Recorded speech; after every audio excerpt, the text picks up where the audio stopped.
Good afternoon, everybody. A little bit of a recap of some fundamentals and how the morning played out. So we had bearish news out of Apple after hours yesterday, and it was down big this morning, down over 4%.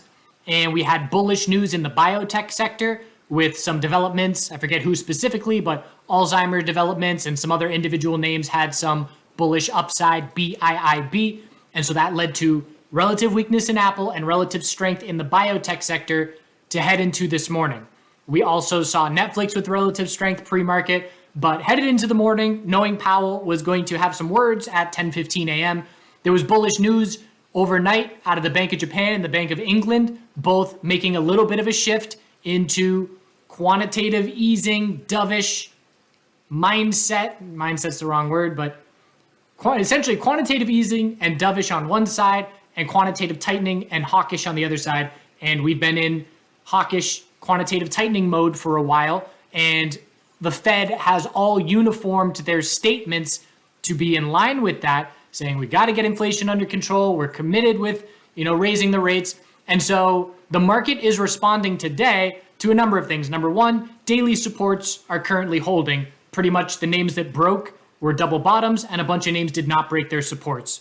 Number two, you have these slightly bullish developments in these other central banks around the world. And so the market is looking at that and saying, okay, because that just happened, the probability that the Fed will pivot has slightly increased. And so today the market was shifting a bit to price in an increased probability that the Fed may pivot a bit. So if the Fed does end up pivoting, I do expect a significant bullish reaction. The amount of cash that's on the sidelines that would then start to come into play would be very significant, and I would be looking to act on that. But the more aggressive bulls were looking to act on just the slight increase in the possibility of some more dovish stance coming from the Fed in the near term.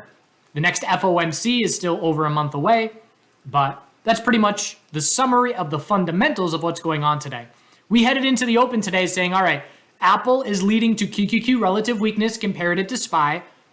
Are we going to see our other tech names like Amazon roll over and join Team Bear with Apple? Or is Apple going to join Team Bull? And after the morning started to play out a bit, it became very clear nobody's joining Apple in weakness. Everything's holding on. And we did chop around sideways for a while. And while we were waiting for Powell, you can see 5-minute time frame on QQQ. High of the day, low of the day, new high, no follow through, new high, no follow through, double bottom at the low of the day, and then the bulls took over. And then from there, we had all major sectors at the high at the same time. Whenever that happens, it flashes a light in our brains, especially when it hasn't happened in a while. And that's the first time it's happened for the bulls in a while. And then they had that slow grind up, full control day from there.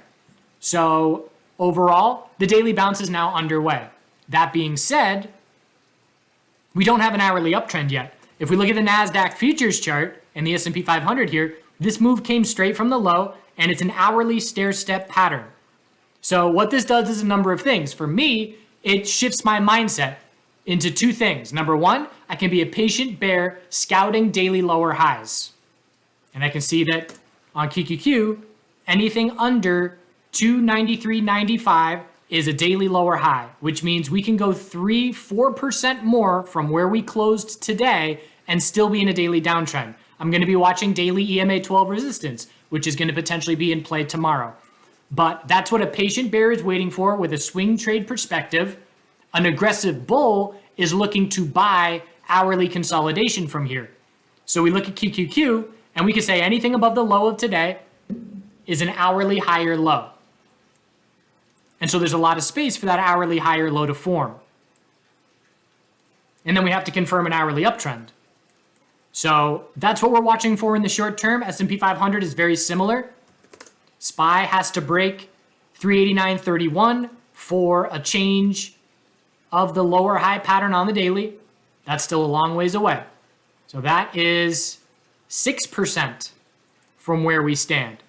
So it is initial defense from the bulls, a bit of short covering, a bit of short pressure, absolutely. And there's two things that are going to happen. We're either going to see significant bull follow through with creating enough space for a daily trend change to then try and take place, or This is just a bounce for a few days to set a lower high and then roll over and break daily support. I am open to either. Powell's statements were pre-recorded and didn't really give any insight as far as a reaction from the Fed to what these other banks are doing. That's something the market's going to be looking for. Does Powell change, or is he the exact same? And in my opinion, if Powell and the Fed continue to be the exact same as they have been, that could lead to daily lower highs. Obviously, I'm paying more attention to what the Fed is saying, just because the more we see this weakness, the more the dollar narrative and the more the Fed narrative comes into play. And it definitely is having an impact on short-term action and is more worth paying attention to, at least for me personally, than I have done in a very long time. So bulls need to confirm hourly trend changes, but they've got a lot of space for higher lows to form. The dollar lost the 4-hour uptrend. Daily consolidation is underway. This is still a very healthy daily chart, so we're watching this as well. Does the dollar form a daily higher low off EMA 12 and see continuation? Or do the bears confirm a 4-hour downtrend, which is key? Have to confirm a 4-hour downtrend. Does the daily consolidation then become significant and shape up the weekly consolidation? In recent videos, I talked about how when the weekly time frame gets a significant distance above EMA 12, it leads to weekly consolidation. And we saw this most recently. The price was notably above the EMA 12, and we're now watching for the potential of weekly consolidation to head back towards it. But first things first, do we confirm a 4-hour downtrend after the next bounce? Do we hold daily EMA 12 or lose it as support? And it's the exact opposite of what I'm watching for on our futures chart. Can S&P 500 bulls confirm a 4-hour uptrend? Can we get over daily EMA 12 resistance? So that's what we're looking for in the short term, but bulls have shifted momentum enough to say the daily bounce is underway.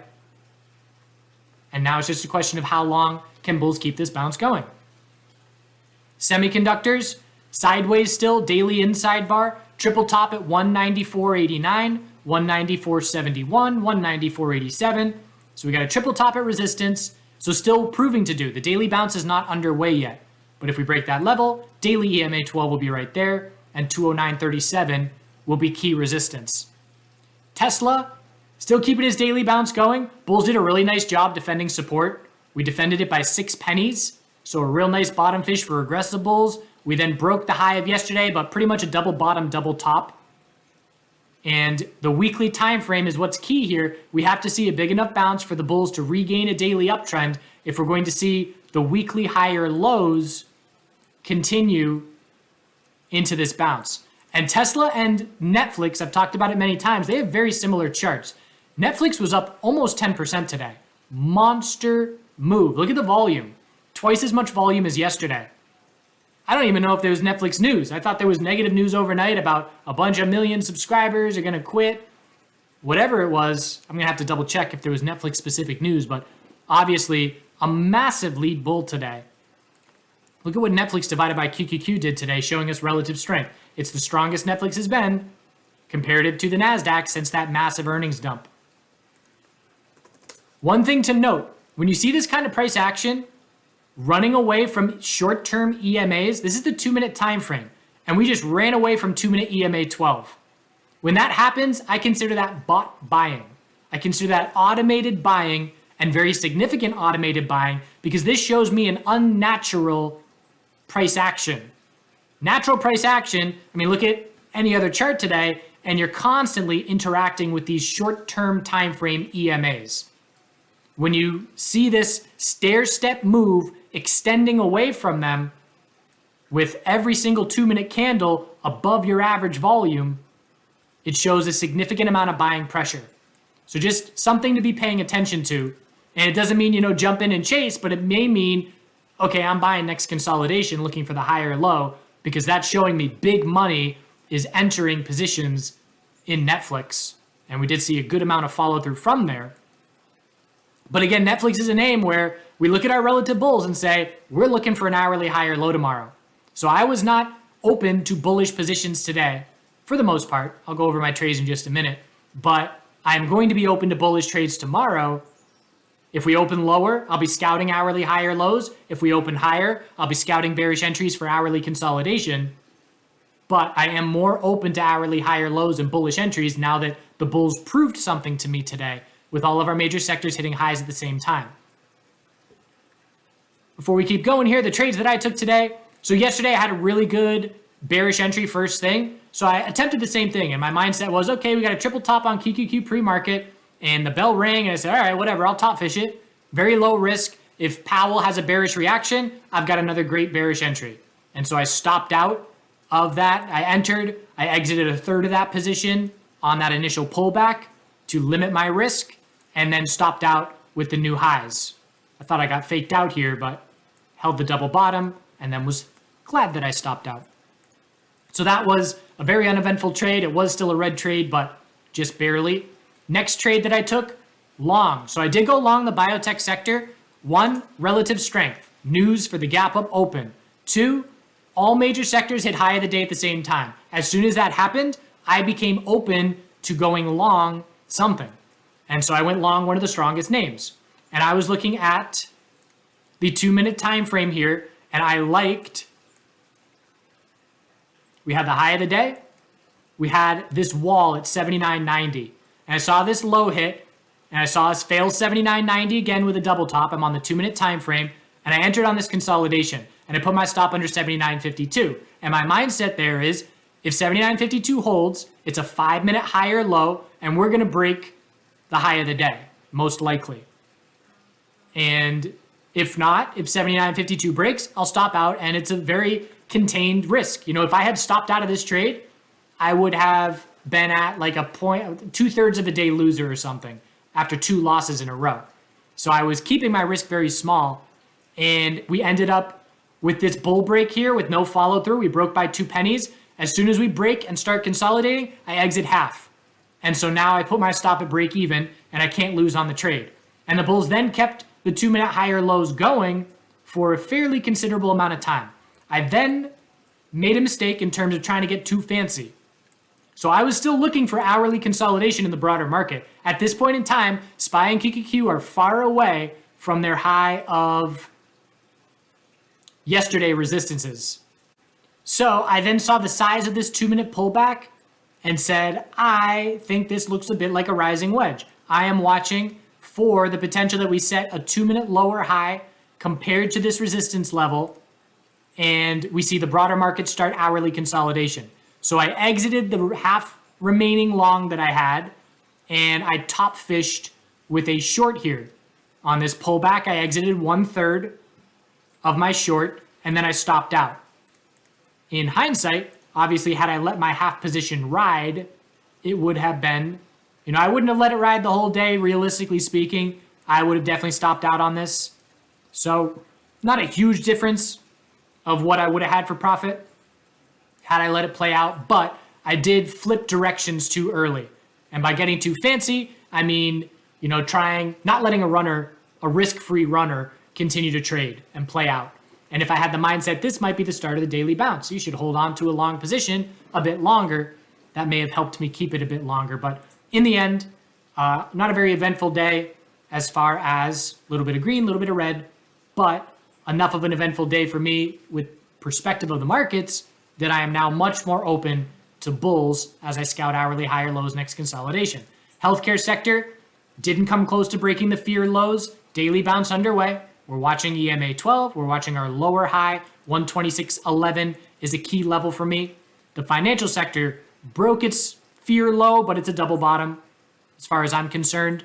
Daily bounce underway. Again, we're not close to changing the trend. This is still a very weak bounce at this point. Bulls need multiple days of follow through if we're going to be talking about the possibility that this double bottom holds for a significant amount of time. IWM has a double bottom, same deal. Anything under 180.17, just a lower high. EMA 12 resistance coming into play. And the biotech sector, notable bull. Look at the volume. We are creating the space for a daily higher low to try and form next time we top out. I'm not going to forget that I'm watching the biotech sector for a monthly higher low. It's way too early. You know, we need a daily uptrend as step number 1 to say that a monthly higher low is potentially shaping up. but I am keeping it in the back of my mind that I'm watching for that. Metals with some bounces today. Keep an eye on silver. If silver confirms this inverse head and shoulders, we're going to see a momentum shift. Again, I'm just watching for signs that the dollar has topped. Bigger picture for me to be watching silver and then that platinum falling wedge that I've been talking about a few times recently. If this is a weekly high or low, again, a lot of work to do. Just one green day. But if that's a weekly high or low, I'm going to start getting interested in these names, these metals. Oil, daily bounce underway. 4-hour trend change confirmed. Bullish reaction to the inventory report. Anything under 86.68 is a lower high. But again, we're just seeing everything respond bullish to the fact that the dollar started pulling back. Oil has, I don't love this downtrend support. Would have been nicer there. Just going to stick to the daily downtrend. I know bigger picture. We're scouting a monthly high or low in oil. And natural gas, also trying to get a bounce going. Have to get over 712 to prove anything. So that's where we stand. Shift short term, not a shift on the daily charts at this point in time. Maybe it develops into one, but at this point, a lot of work is needed. I need multiple green days in a row for the bulls to create space for daily trend changes to eventually try and take place in their favor. And it's all about the dollar, whether or not it holds. Do we confirm the 4-hour downtrend? Does it hold daily EMA 12 or lose it? Feel free to ask any questions. Don't forget to do good things. Hope you have a great evening. Greenhouse is cleared out. I'm gonna get ready to plant some seeds for some more fall stuff, mostly greens. These wasps are pretty friendly, actually.